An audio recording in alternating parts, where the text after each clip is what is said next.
Hi, just a moment. This is Father Jerry Orbos, SVD, for a short reflection.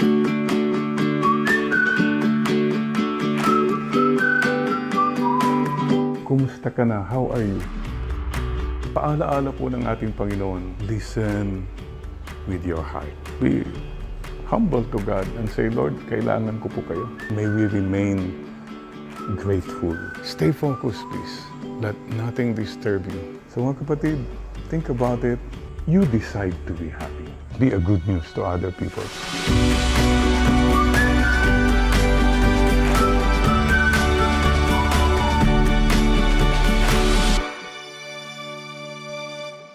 May I honor again the frontliners, yung mga health workers, the essential workers, you know, who sacrifice their lives so that others may live.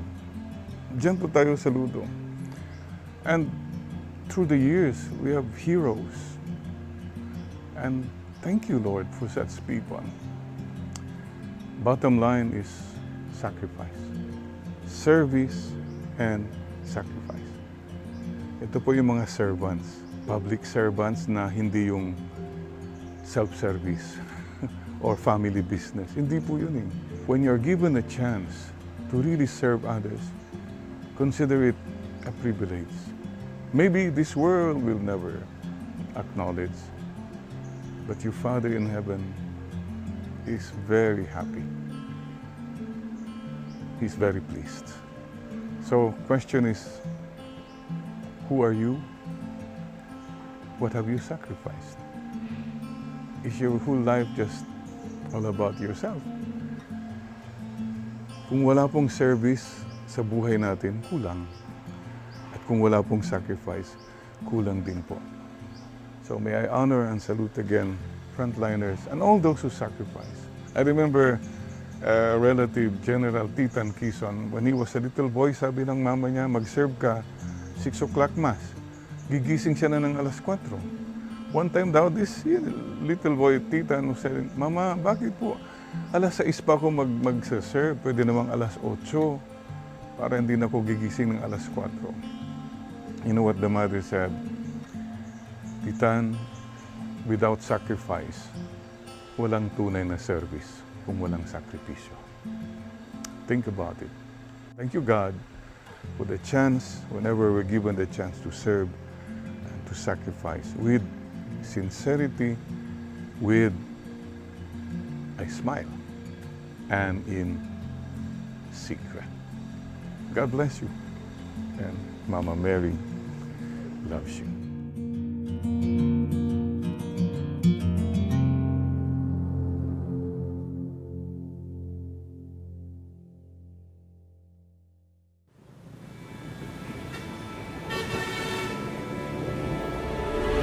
Bago ka raw matutong magmahal,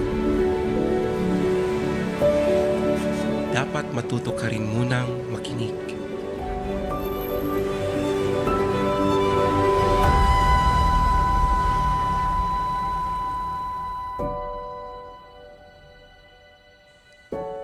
Nabubuhay tayo sa isang mundong puno ng ingay at mga bagay na maaari tayong ilihis ng landas.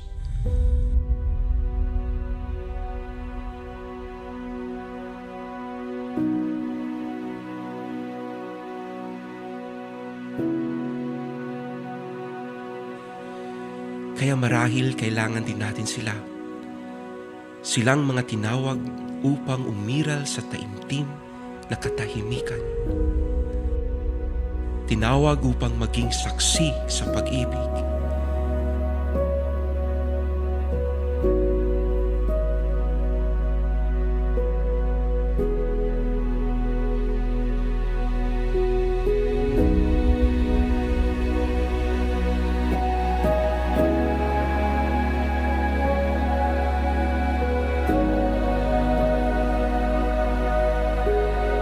Tinawag para sa isang misyon.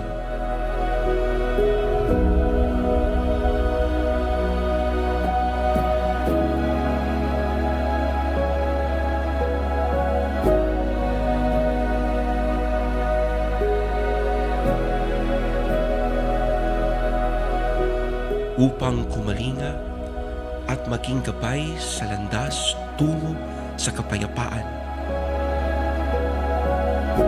upang magdala ng kapanatagan at katiyakan sa isang mundong sugatan. Maging tagapagdala ng pag-ibig ni Kristo na siyang tanging daan ng buhay.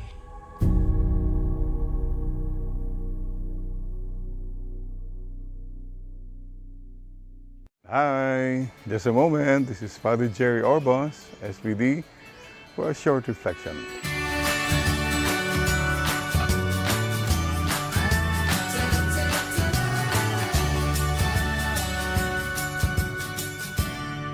Today, I'd like to start with a little song.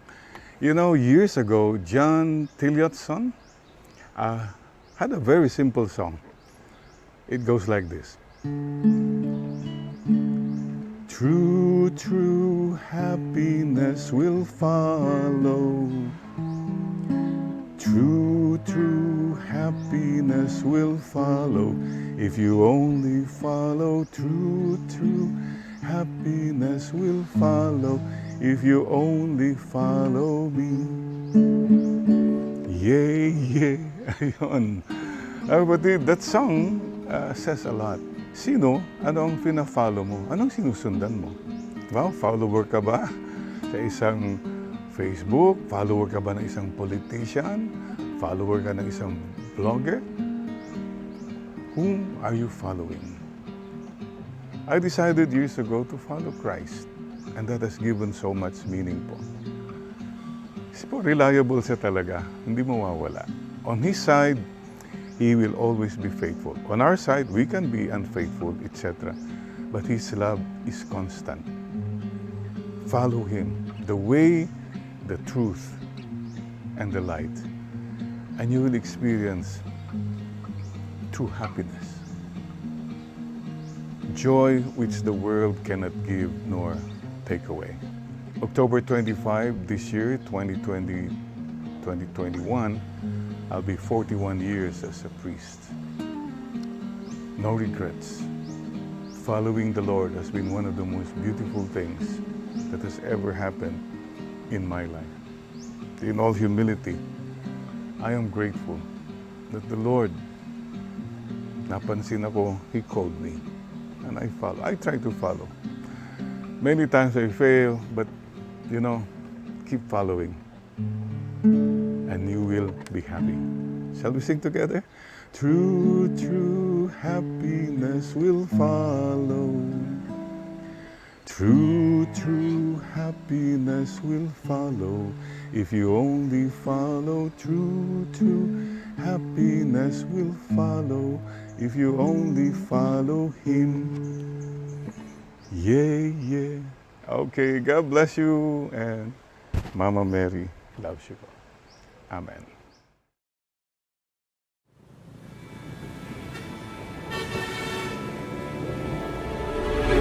Before you can love, you must first learn to listen.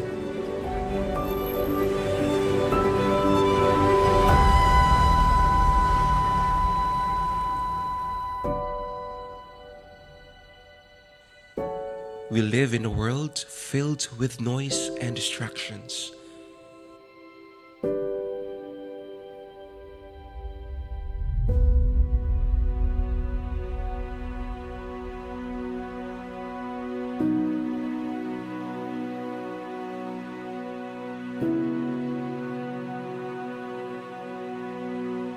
So we need those who know how to keep still.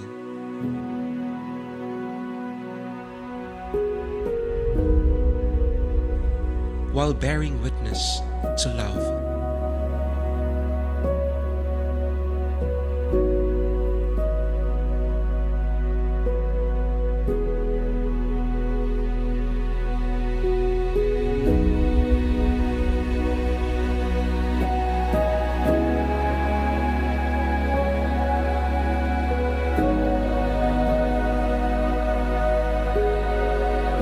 men on a mission.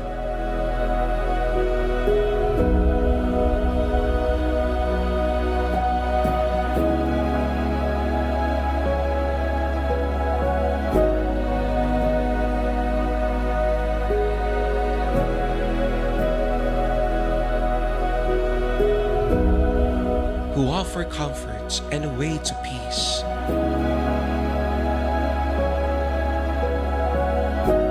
Bringing calmness and certainty.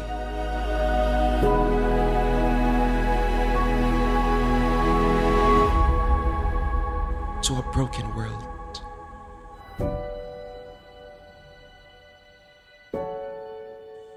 Showing how the love of Christ is the only way of life.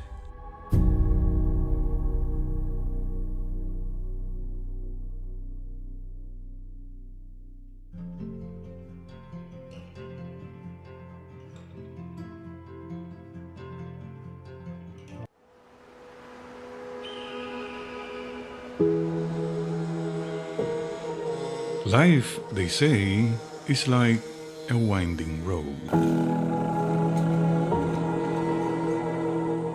You move in straight lines and navigate tough corners through the radiance and the shadows.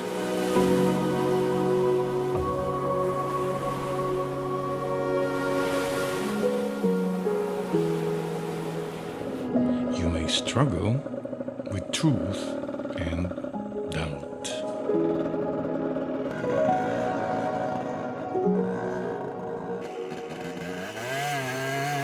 Life was never made to be easy.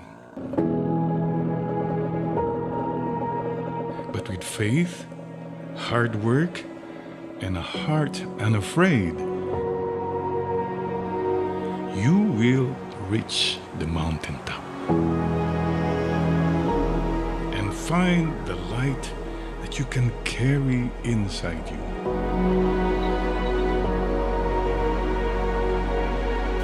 Through rough patches, you journey towards your goal, but knowing why you do it, for whom you do it, makes all the difference. But at the end of your trail, you live for the joy in the smiles of those whose lives you have touched.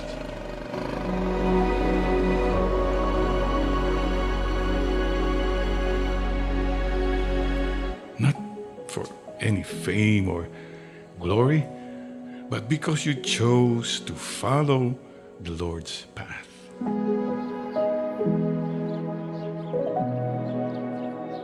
To shine God's love into the darkest corners.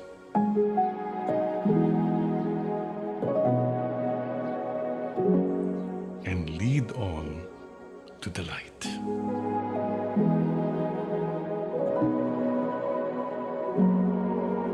I am called.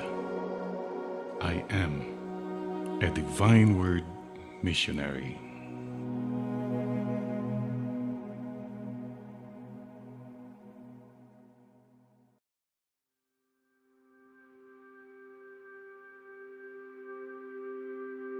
God, eternal truth, We believe in you.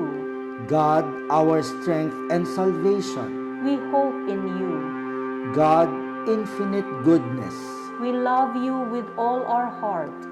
you have sent the Word as Savior of the world. Make us all one in him, Fill us with the Spirit of your Son. that we may glorify your name. Amen.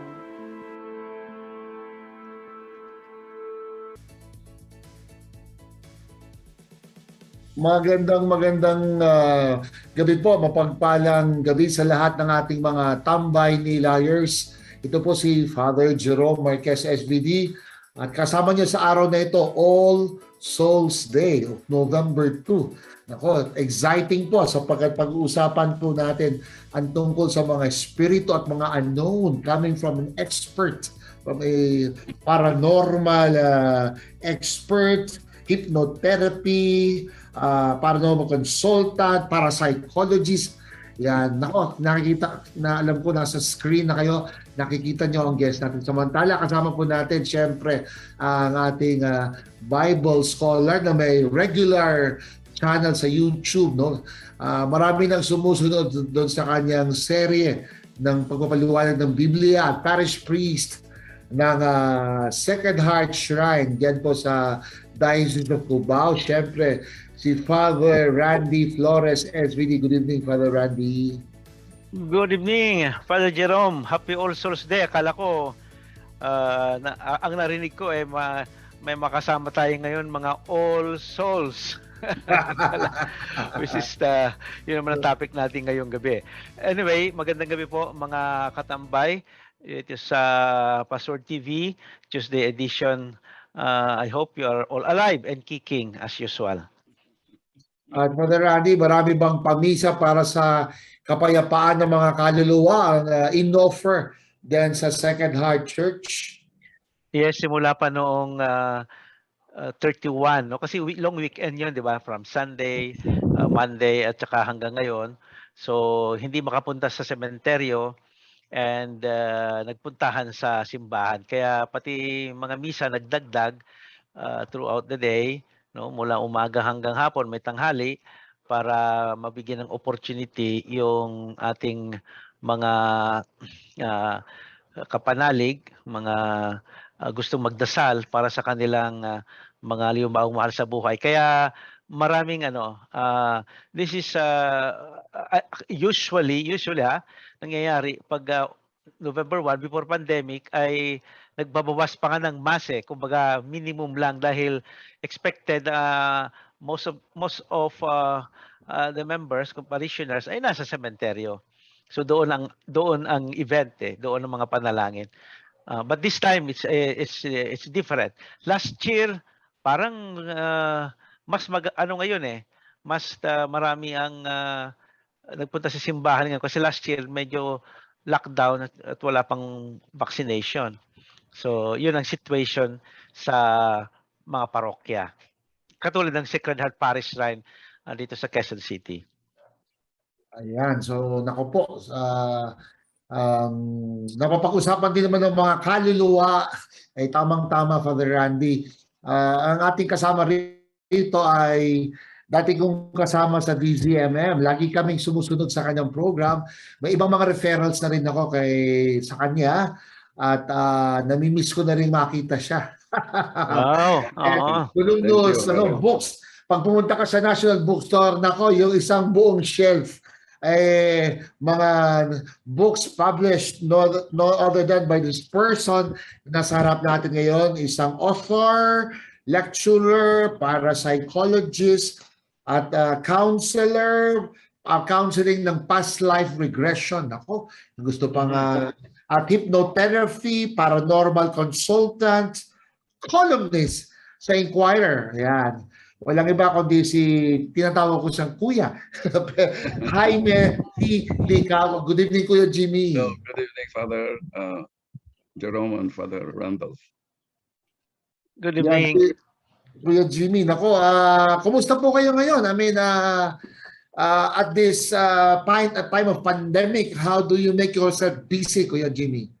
Well, I'm still writing and reading, and then I'm doing some online seminars. No, that's what I keep myself busy. I cannot go out because bawal ang seniors to go out. Mahigpit dito sa aming village. Pero vaccinated na po kayo, Kuya Jimmy? No, I'm not.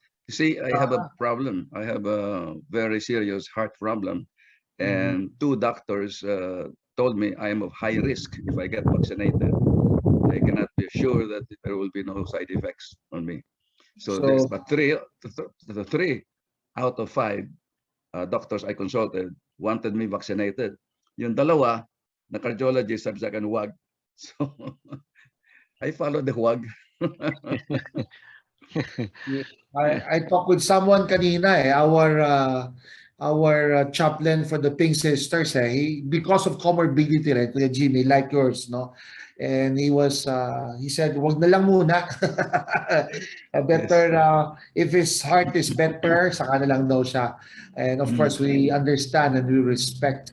Pero Kuya Jimmy, ngayon, All Souls Day, I think everyone is interested about the souls and the spirits and the realm of the unknown. No, I understand. Of course, it's a dialogue between two priests and Kuya Jimmy. No, and we are here to listen, to understand that it might be different the way we doctrinally speak about souls and spirits.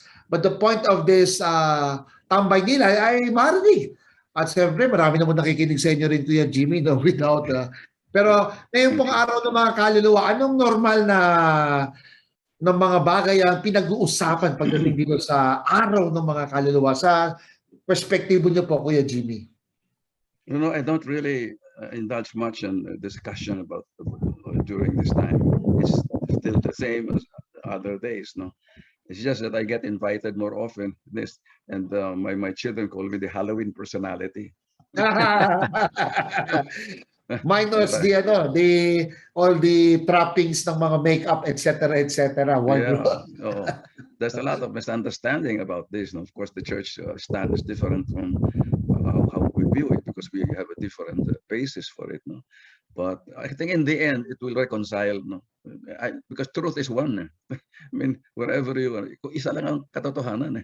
Di ba? You cannot contradict truth. So that's what I believe. So what the church is saying, if it is true, what I'm saying, it should be the same eventually. But there might be some differences in interpretation, maybe some misunderstanding of the terminology. Yun nagkakaroon ng problema. So if we define ourselves, then I think there will be no problem. Pero in the literature that you have read and in the studies that you conducted and all the interviews, Kuya Jimmy, when we speak of araw ng mga kaluluwa, ang unang dumadating sa amin saan nga ba yung mga kaluluwang yan? Naririto pa rin ba sila? Will it be proper to ask you that question, Kuya Jimmy? Okay. Are you asking that question now? Where they are? Yes, I'm asking where they are. In the afterlife, there are several levels or hierarchies, no? And immediately after death, they're still hovering on earth. And many people who die suddenly do not realize that they are dead. And another category, some do not believe, no, that they are dead.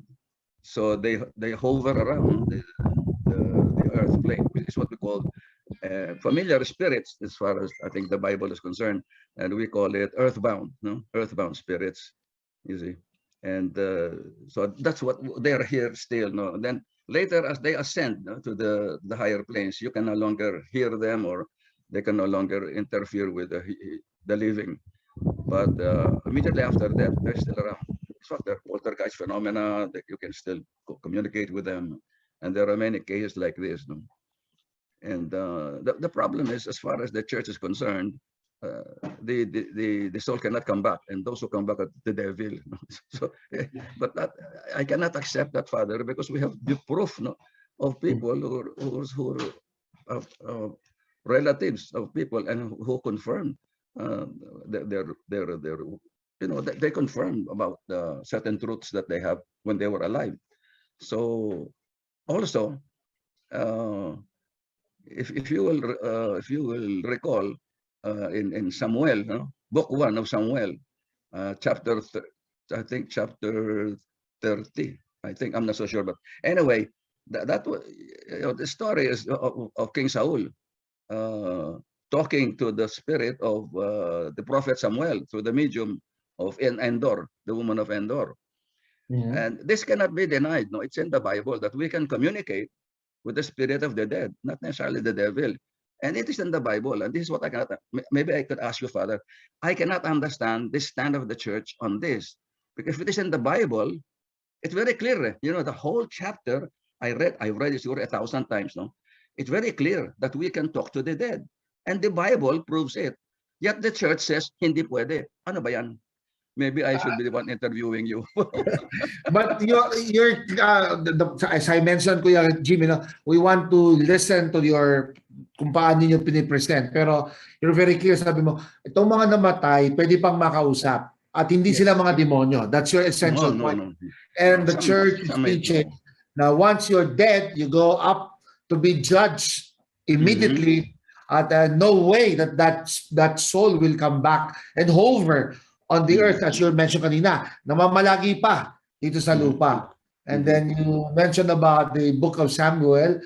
Na-interesado kayo malaman kay Father Randy. I have read it many times. Yun bang kausap doon ay is Father Randy prepared for that, a little part of that book of Samuel na sabi niyo, Kuya Jimmy, hindi devil lang kausap, spirito ng patay. Yes. And you mentioned you have other experiences that you have proven na hindi demonyo. May kausap talaga na yung taong ano. Yes. I have at least 6 or 7 specific cases where I communicated with it, or they communicate to me. So I don't talk to the dead. See, the people have misunderstood, misunderstood this. They think that I could talk to the dead. I cannot. I don't, and I do not encourage people to talk to the dead. But there are times, and here is where I differ with the church. There are times when the spirit needs to be communicated to when there is a problem, because otherwise they will continue to be in this state. So in fact, I have helped several people whose spirit is disturbed and haunting, appearing to a person, and she was afraid because she has not doesn't know what to do. So I told her, don't be afraid, because you're an open channel, and the spirit would like to give a message, very important message. And if you don't accept this, this conversation with the spirit will always look for some other ways, and that's in the Bible also. They look for other channels. So she gathered enough. This is a case of a woman in Binondo. Security guard was killed, by the Agaw Armas gang at 4:30 in the morning. And then later, this woman who was a store there in that building, lumalabas yung bugwardiya, let's call him Marshal or whatever, in uniform. And she was very afraid because he wanted to talk to her and she didn't know what to do. So she called me. And I said, if you don't talk to this person, he will continue to bother you. And so she gathered enough courage and said, what can I do for you? When he appeared, and he said, please, when my donation comes to me, please give it to my wife and not to the agency. And promised me. So she promised. And after she finally talked to the spirit disappeared. I mean, completely at peace already. Salamat po. And sumaludo pa sa kanya. He was in uniform. And this woman was very relieved after that because she would never bothered anymore. Kasi natapos na yung mission niya eh. If she does not do that, kawawa yung spirito. Will always be not at peace, you see. Ang sinasabi niyo kay Jimmy, may mensaheng gustong ipahatid yung spirit, kailangan kausapin at hindi yung demonyo. That's the only exception. Yes. Otherwise, I agree with the church not to disturb the spirit. I agree with that. But what I don't agree is when they try to communicate, we should, as a duty, as a Christian duty, to talk to the dead, to let it be in peace, And this is where I don't differ, But as far as talking to the dead, I don't agree with that, We should not disturb the dead. Very clear. Huwag istorbohin ng mga pumanaw. Father Randy, anong dating sa'yo nung ganong from the book of Samuel? I do not know whether that's a proper quotation. Can you look at it, Father Randy? Yes, actually, that's a popular, a common knowledge, among Old Testament, especially dito sa tinatawag na historical books. First book of Samuel yun, chapter 28. 28. Okay. Title pang like Witch of Endor. Of course, Yes. It depends how you are going to translate that word. Eshet Baalat, no? Siyempre yung Hebrew yun is Eshet Baalat. It depends. Mas attractive yung witch. Ano, yun na yung naging common title, no? The Witch of Endor. Of course, whether there is a tradition of witchcraft sa time na ito, nasa mga historians na. Pero tama, may consulting the dead, no? Patay na si Samuel, itong si Saul wanted to consult the OB, no? OB yung ginamit na Hebrew word, which is difficult to translate, probably coming from Mesopotamian o Ugaritic, itong mga ancient Near Eastern languages, kasi hindi man usually yung ob sa Biblia ghost pag itinatranslate, no? But it depends kung which translation you are going to use, kasi debatable yung meaning ng OB. So may mga textual problem siya doon, pero it's a fact na mayroong consultation, but that's the only case. Ibig sabihin noon, that tradition did not persist, kasi nga malakas sa Biblia, Old Testament, yung denunciation against necromancy. So hindi lang yung church ang nagne-negative diyan, kundi pati sa tradition ng Old Testament, maraming mga, because of idolatry, kasi we have to understand the context, no? There's only one God kasi yan eh. So kahit nga kahit what we call yung resurrection of the dead, wala yan eh sa Old Testament. It will only be come later, yung understanding ng, I was just reading an MATs a while ago, kasi i-defend siya. Pagdating pa lang ng mga 2nd century before Christ, saka palang lalabas yung idea of immortality and lalo na yung resurrection of the body. So kasi nga because of the idea of that belief, strong belief ng monotheism. So you have to understand that context. Kaya pati yung communicating with the dead or necromancy, talagang dinidenounce yan ng mga prophets and some of the Levitical regulations dahil nga doon sa context na yon. Hindi nga lang yan eh, pati resurrection, pati kasi ang mangyayari pag immortal yung tao, di ba? He will become another god. So there's no clear answer to that, no? Later on, siyempre, pagdating ng Christianity, they would refine the theology about the resurrection of the body and immortality. Magkaiba kasi yun eh. Immortality and resurrection, general resurrection, and then bodily resurrection. Those are or beatific afterlife. So all these things do not yet exist. Although may mga allusions and intimation, sabi nila, but it's not very clear. So yun yung ano doon. Saan pupunta pag namatay ang tao? So to the Sheol, sabi nila. So whether good or bad, you are deposited doon sa Sheol. Can you still disturb yung mga nasa Sheol? Yes.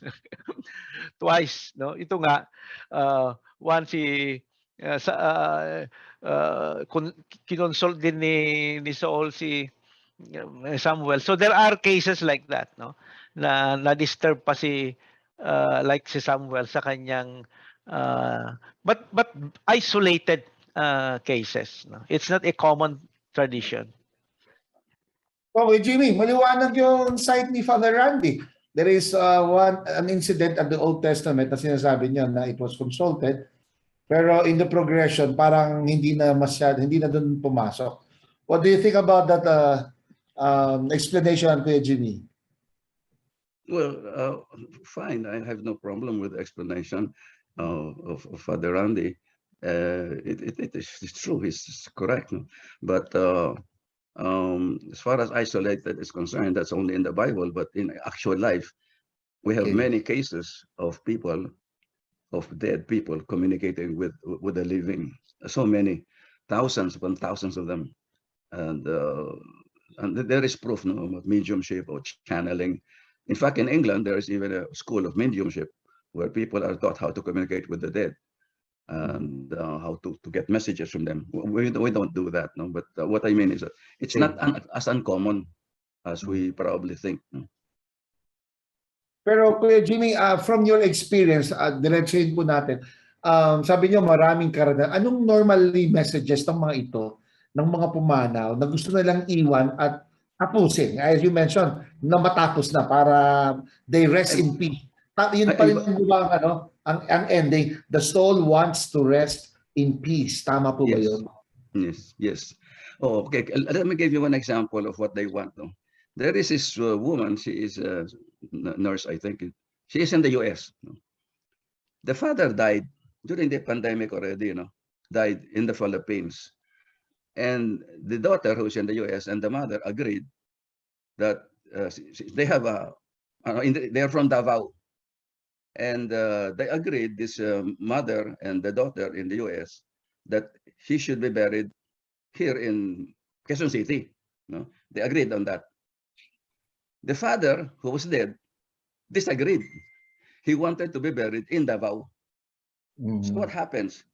He started appearing to her in the US. And ginugulo siya, gusto makipag-usap and all that. No? And she was afraid. So she consulted me about it. And I said, no, you have to talk to your father. Otherwise, it will not, he will continue to bother you. No? And so it happened because of the pandemic. She could not come back right away to Manila.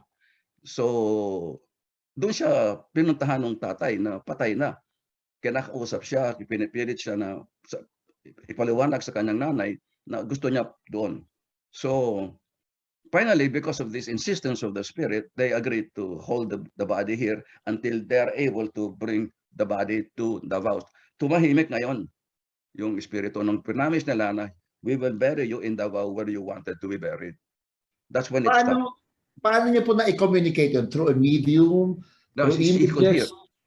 She could hear the father. No? Talaga? Oh, she could hear the father talking to her. No? In the US. No?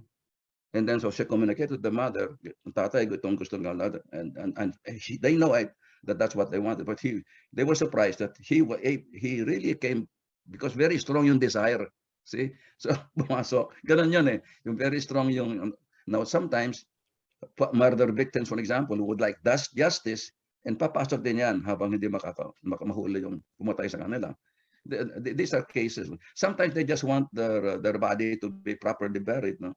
And ganun. Sometimes they ask for prayers lang, ano? So iba-iba ang rason why they want to communicate to the living. Iba-iba. And kanina, you were very clear, Kuya Jimmy, hindi devil yun. It's the spirit of the dead person. Am I correct with the way you understand? Not the way we look at it as explain it from a church standpoint, to be honest, no? Say it's the devil. Do not do not deal with it. You're opening a very precarious communication. What you're saying, no, kausapin yan. No, kausapin yan because, and you know, there is something, you may not like this, Father, but alam mo, I think we're giving too much importance to the devil here, and we blame everything to the devil and all that. No, he's over. We're over belief in him. No, in fact, unlike in other countries, they don't talk much about it. Dito sa Pilipinas, lahat ng demonyo yan. Kawawa naman yung demonyo. Lagi sila na-blame, no? Even if it is not their fault. So I feel that we should be more.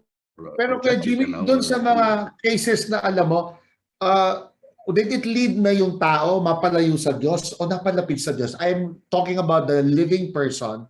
After the incident has happened and after the communication, sila ba'y bumitaw sa pananampalataya?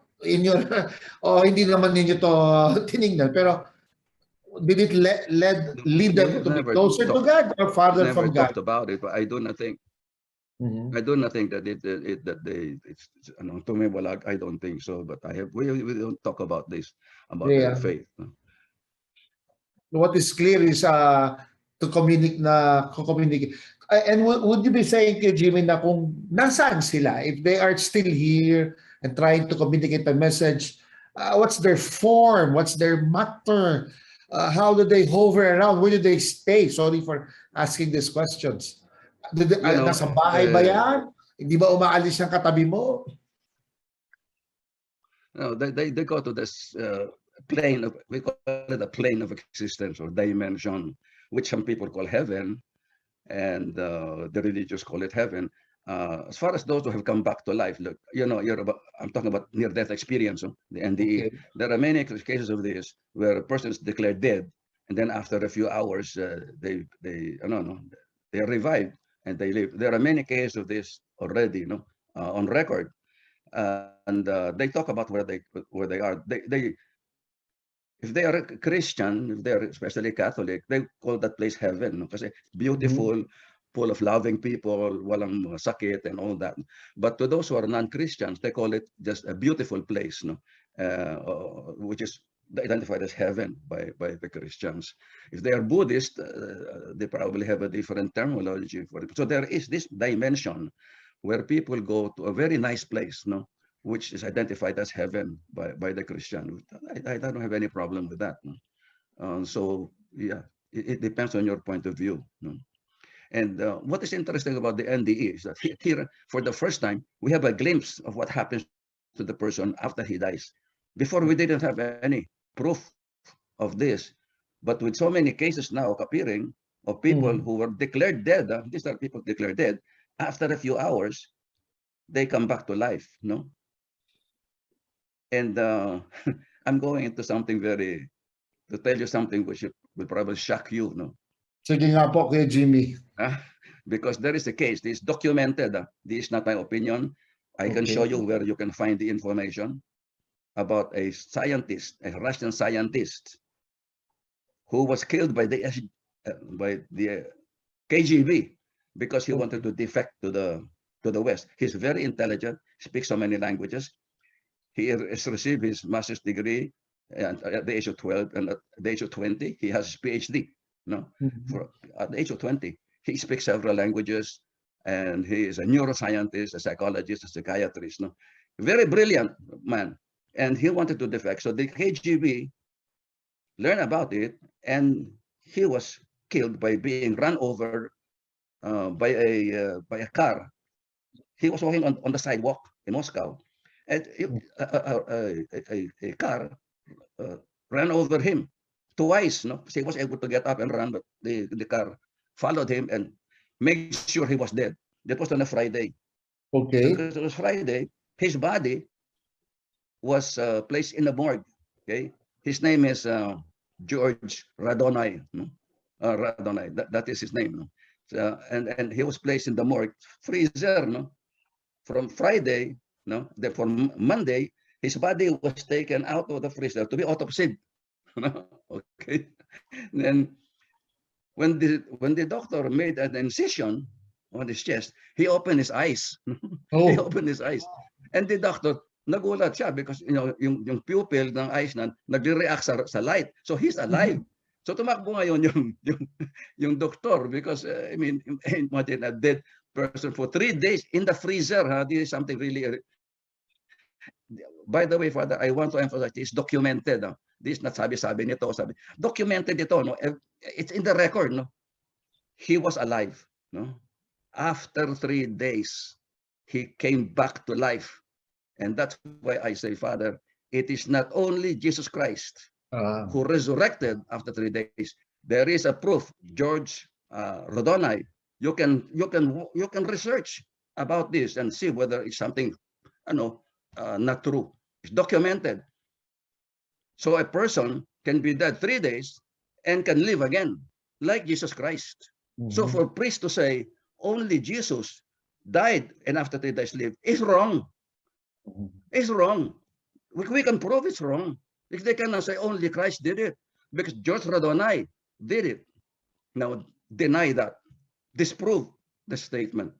See? So I cannot understand why we cannot accept it. It does not diminish Jesus Christ. I should not believe in him.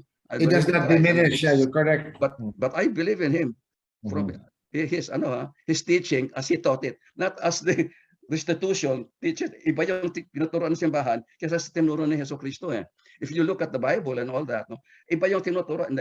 And then now we can see that it is not, that it is all different. Where in the 1945, the Gnostic Gospels, Nag Hammadi was found, where you have a whole lot of literature on the real gospels that were not edited by the church. This is the real gospel. This was done written during the time of Christ. And so to me, it's more believable. Kasi yung sa ating tinuturo ngayon, yung in-accept ng simbahan, The inedit four yan eh. Gospels. They were edited. And I think you will agree with that, no? And we don't even know who wrote them. Because John, Matthew, Luke, and Mark are not the real authors. The real authors are known. Am I correct, Father? Unknown who wrote it. Pero Father Randy, kinukulit ako ni Kuya Jimmy palagi. Sino daw authors ng four Gospels? And now he's saying it now. Ngayon, segwitan ko. Meron ng author, definitely, Kuya Father Randy.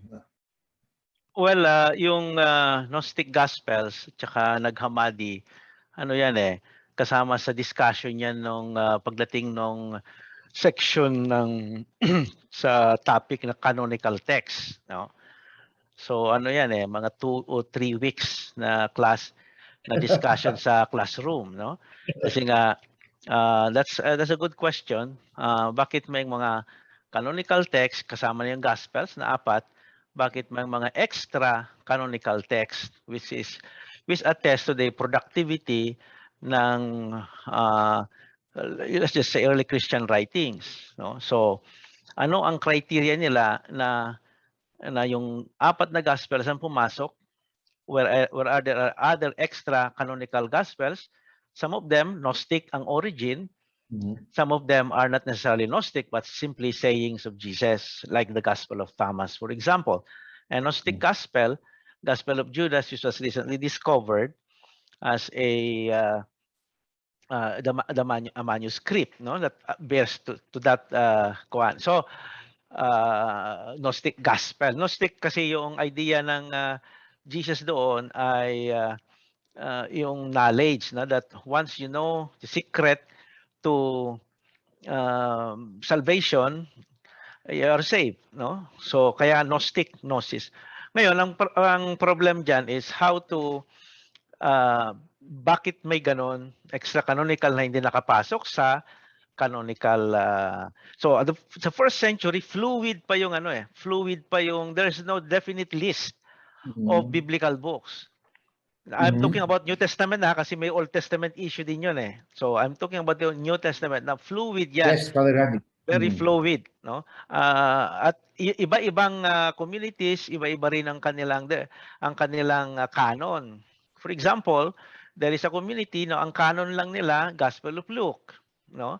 And then there are communities na hindi 13 letters of Paul, may mga ano yan eh, fluid until sa time na when you reach around 4th century BC, medyo nabubuo na yung list, no, into the 27 letters, no? So okay. So nakikita natin na mahaba yung proseso niya. So bakit yan ang difficulty ngayon? Kasi historical, going back to history na ito, bakit itong mga 27 lang ang accepted, no? And then the others ay hindi. So from a modern point of view, titignan natin ngayon what could have been, no, the criteria that they used by the early Christians, kaya nagkaroon tayo ng ganong listing. So may mga proposal. For example, like the Naghamadi, no, found in Egypt. Kung hindi ginamit ng mga early Christians, hindi siya popular, hindi siya widespread, katulad ng 4 na Gospels, they must have been not accepted very early on by the early Christian communities. That's the reason why they were simply relegated to a depository o hindi na, and then later on we discovered them in the beginning, in the 19th century pang discovering iba dyan eh.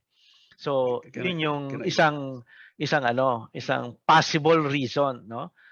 Pangalawa, basing from the yung content ng mga gospels in comparison sa mga Gnostic gospels, merong yung tinatawag na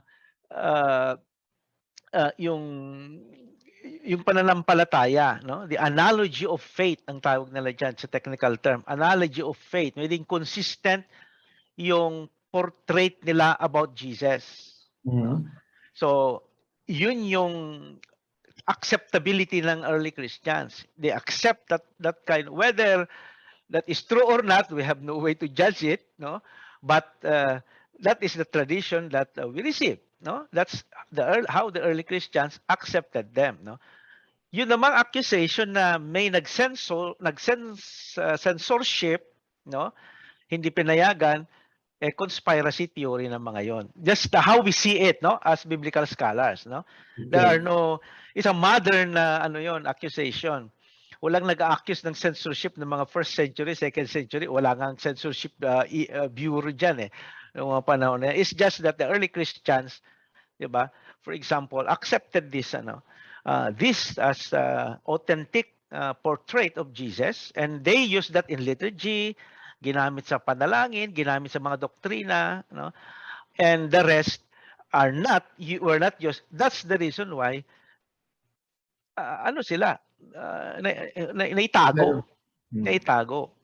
Reggie, you're about to ask Father Randy something, please. Yes, I differ somewhat with Father's Sige, explanation. it's okay. Because the reason these Gospels of the Gnostic were not adopted or used was because Constantine, the emperor, the pagan emperor Constantine, made Christianity the official religion of the Roman Empire, and therefore any doctrine against Christianity was suppressed, and some were even killed, no? And they were banished. No? And in 325 AD, Constantine called the council, the first council of Nicaea, where they pronounce what is the creed, no? The Apostles' Creed, no? Which is supposed to be believed by the Christian. All the rest are not to be believed. And so they had to hide, Father, they had to hide these things. And fortunately, not everything was burned.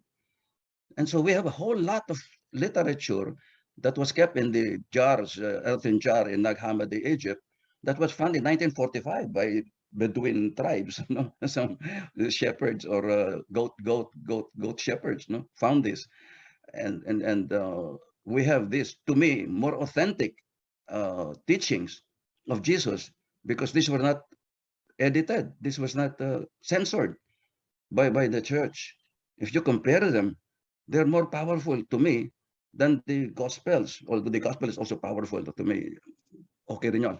But I tell you, I have the entire, by the way, I have the entire English translation of the entire Nag Hammadi text. I have it, and I have read quite a number of them. No? And so I know what I'm talking about when I talk about them, because I have read them. It's available sa internet naman yan, mga critical editions. In critical editions can be available, including the Coptic language. But anyway, yung sa Nicaea, hindi naman yun, they did not discuss about canon doon, no? Sa Nicaea.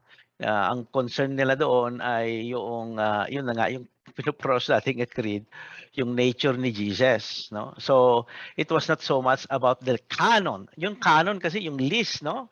At yung pag sinabi nating canon, dalawang ibig sabihin yung list at yung practice nila, yung katalogos, sabi nila, which is the list, and the other one which is yung ginagamit nila for their faith, no? So may list, di ba? Iba pa yung ginagamit nila.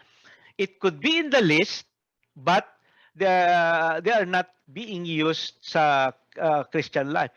Meron ding wala sa list, pero they are used. I'll give you an example.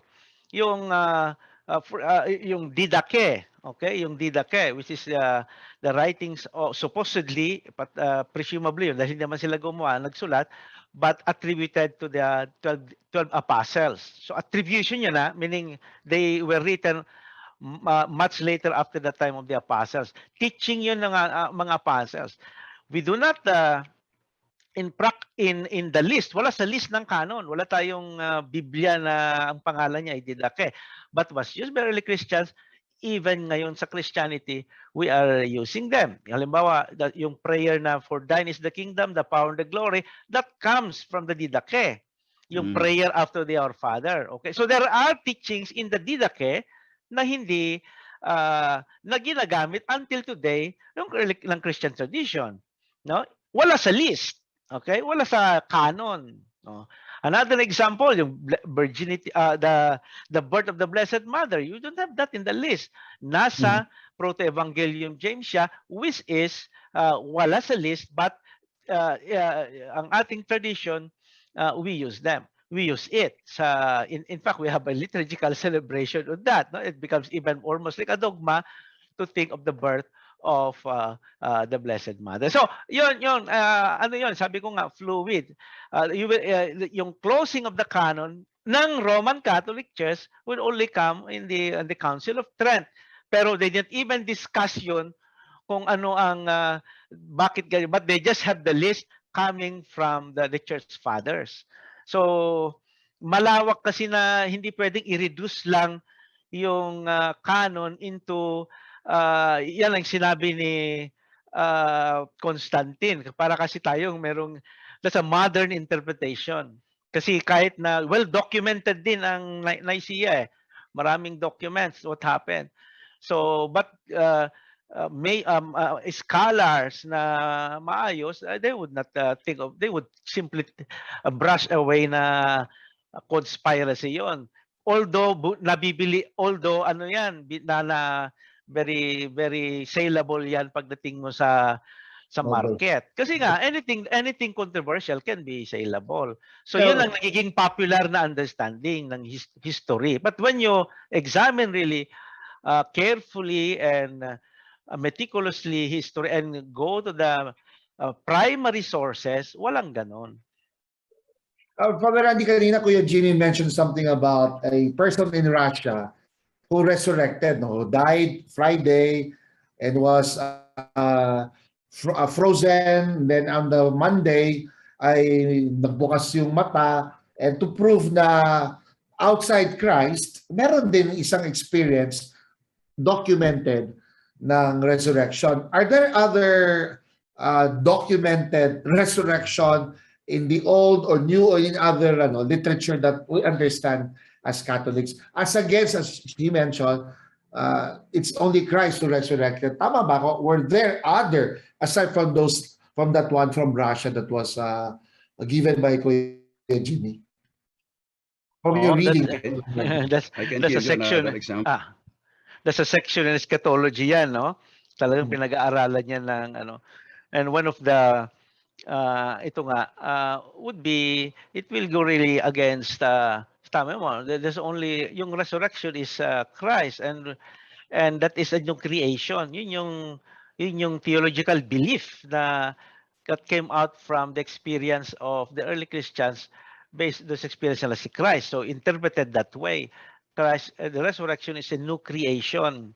Ibig sabihin noon, because of him, then there is a in the future also bodily resurrection. So dalawa yon. Tama yung si Kuya Jimmy na yun yung kasing belief ng Christianity, hindi dahil mga pari ang nagaano. It's not the case, no? It is the stated truth, no? So priest would go along the mainline doctrine katulad niyan. So bodily resurrection and the general resurrection, di ba? The resurrection at the end of time, and then the bodily resurrection as well. But as we know from the Bible, interpreted by the early Christians and held on by the Christian faith, at the end of time yon, di ba? When Jesus returns, the parousia, yun yung understanding noon. So to have a resurrection before that, mahirap i-reconcile sa understanding mo, at sa Christological understanding and yung soteriological understanding. Mahirap yung soteriological, ibig sabihin salvation yon, the salvific meaning, no? Mahirap siya i-reconcile. So that is my problem there. Yeah, Kuya Jimmy, naintindihan ko rin yung resurrection ni Christ. Nakakapasok sa saradong pintuan, nahahawakan, pero kahit sarado, Yes. May iba ring form, no? I would suspect na yung Russian na tinutukoy mo, the same body, at siya ba'y Yes. namatay ba uli pagkatapos niyang mabuhay on the fourth day? He's still alive. He became, no, he was an atheist, no? And It's then he good to hear, became a no? Christian. He is still Mhm. alive. He's a pastor of the Eastern Orthodox Church in Texas. As far as I'm concerned, I think he's still alive up to now, preaching. Became a very, very devout Christian, no? From being an atheist, no, communist, to a Christian. What a fantastic change, no? By the way, there is Yes. another story of one who lived after 3 days, but this is not documented, no? So I cannot. But I will tell you the story. But it is yung kay Radonay, documented yan. No, nobody can question, or those who question it can look at the record. But this other story I'm telling you, walang ano to, there is no proof. It's just by tradition. Okay. This is the case of Milarepa. Milarepa is the greatest saint of the Tibetan, in Tibet, no, in the Tibetan religion. Milarepa is the highest saint, no. Then Milarepa died one day, and he was there lying on what people can see, and 3 days or 2 days siyang ano doon. And there was this student of his who came from a far place. And when he saw Milarepa dead, he kept on crying and said, Milarepa, you promised to give me the last lesson before you died. And, here I am. You're dead right now and all that. Please come back and give me the last lesson. According to the story, and I said, it's just a story. I cannot prove this. Okay. Milarepa stood up and gave the last lesson to this student, and then he died. Oh, So wow. this is a tradition in Tibet, no? So this is just a tradition. I cannot prove this, but George Radonay, I can prove. There's a Merong difference. Father Jerome, Kuya Jimmy, Father Jerome, merong comment si Father Ronnie Crisostomo, which is a very important distinction, no? On the part of Christian terminology, no? Una, may pagkakaiba yung resurrection at saka resuscitation. Mhm. Kung sa resuscitation, madami example sa Biblia. Dami. Lazarus, yung bata Yes. binuhay ni Jesus. Marami. Even in Yes. the Old Testament. So, meron pa doon sa Acts of the Apostles. So, resuscitation is we make that distinction sa Christian theology. So, iba yung resurrection. Yeah, I As you said, understand. Father Jerome, hindi na yun mamamatay. It's Mhm. immortal and blessed union with God, yung resurrection. Yes. Yes, Ako, thank Father you. Randy at Kuya Jimmy, wala na tayong oras. Napakakulang ang isang oras. Father We- Jerome, ito lang pinakamarami nating viewer na nananatili. Talaga. Kuya Jimmy, alam nyo, kami mga SBD are persons of dialogue. Ayaw namin we would like to listen to that stand. And nakita naman nyo, pwede tayo nag-uusap ng hindi nag-aaway. We don't have to. I have no Exactly. quarrel with the religion. There I is have no problem. quarrel. Yeah, we have to I have no listen. quarrel. To certain times, we agree. Merong the deviations. At the end, every individual has a conscience to make a decision for one's own salvation and truth. Kuya Jimmy, how can they listen to you? Ano pa pong how they can make an access to Jimmy Jaime Licao? Kung saan po namin kayo mapapanood o mababasa pa rin? Well, it's not regular. You can get in touch with me through the cell phone and numbers. I can give you the telephone number that you can call for seminars, 8810-7245. And the cell number is 0998-988-6292. So if you call that number, we shall give you the schedule of online seminars. Nako, meron po ba kayong upcoming seminar na nakaschedule, Kuya Jimmy? In November, we have this seminar on telepathy, where we were taught how to communicate telepathically, transmit and receive thoughts telepathically. We have this healing yourself through visualization, how you can use your mind to heal yourself, which is a popular seminar of mine. No? And several people have been healed right there after the seminar. No? Pains and the back pain and all that, natatanggal. No? and arthritis and all that kind of marami. And that's also in November. And then in December, this is something that you'll probably not agree with this seminar. It's soulmates, karma, and reincarnation. So where I talk about reincarnation and karma and why there is reincarnation and the proofs of reincarnation. This is where, I'm sure that there will be some difficulties. No? But there are Christian theologians who believe in this. There are Christian, but they're minority. No? So Are you still with the Inquirer, Kuya Jimmy, yung Inner Mind? yes, but I probably will retire by December. I'm not sure because I'm tired. I've been writing for almost half a century already. And how many books were you able to publish? Oh, If you're yes, still counting. Father, good that you mentioned. My latest book is The Psychic Powers Displayed by Jesus Christ. No, Psychic powers displayed by Jesus Christ and the prophets. And I'm by tomorrow, I'm sending you a copy of this book. It's a booklet. It's about 82 pages only, where I prove that Jesus Christ demonstrated these powers and said that everything that I have done, you can do, and much more than this. I don't know why the priest do not quote this. No, everything that I have done, you can do. John, I don't know, I forgot already where it was, but there is this quotation from the Bible. So may Everything chapter that I have 2, done. Kuya Jimmy, may chapter 2 itong ating Tambay sure. Nilay, Kahit na on chapter that 3. book of the Psychic Powers of Christ. Sana open pa kayo, hindi pa kayo pagod. Okay. Father Alright. Randy, anything you want to inform, Brother Randy? Saan mabibili yung sa national nasa bookstores na yung No, it's not. It's self-published, no. So it's available only from me, and it's only 350 pesos plus delivery. So Okay. I'll send one to Father Jerome, and if you want And contact the number po, kasi Kuya Jimmy, nasa social media tayo, they can replay this number. Okay. Maririnig nila kung kayo makakontakt.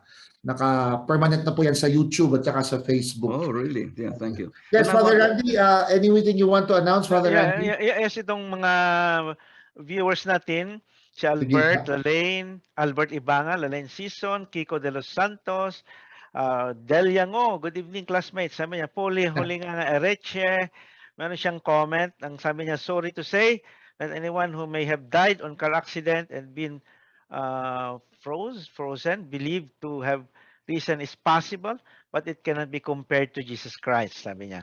Sabi naman ni Ellie Laureano, nagbumabati siya ng magandang gabi.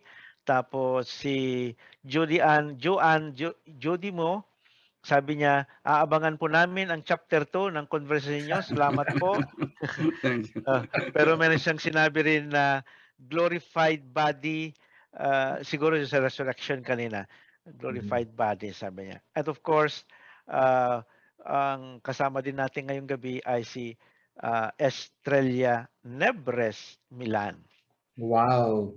At paano, Kuya Randy, yung channel mo for yung mga nag-aantay sa Biblia? Ayan. Yes, Biblical Apostolate PH, YouTube channel lang po. Nasa session 50 na. So, Biblical Apostolate PH, punta kayo doon. Simple introduction sa bawat libro ng Biblia. Sabi ni Vicky Sales sa akin, si Butch Sales daw, ay nanonood sa iyo sa Bible mo, isa sa mga fans club.